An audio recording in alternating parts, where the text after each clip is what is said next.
Un événement grave en médecine, c'est arrivé de nombreuses fois et ça arrivera encore.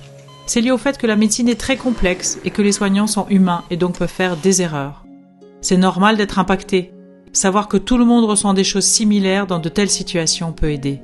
Souvent, ce qui vient de se passer est ressassé en boucle dans les moindres détails sans que l'on puisse s'en empêcher. On se sent coupable même s'il n'y a pas eu d'erreur. On ressent aussi de la honte, on doute de sa compétence et même de soi comme une tache d'huile qui s'étend. Et puis on se demande comment vont réagir nos collègues, ce qu'ils vont penser de ce qui s'est passé, cela fait peur. On se sent anxieux pour tout, le cœur tape vite, on ne trouve pas le sommeil, on est envahi. C'est important de rassurer la personne, c'est un bon soignant, il est quelqu'un d'important et apprécié dans l'équipe. C'est comme le premier secours ou le pompier des émotions. Être là, avec bienveillance, valider le fait qu'il s'est passé quelque chose d'inimaginable et que c'est dur, et rassurer sur le fait que ce que la personne ressent est en quelque sorte normal.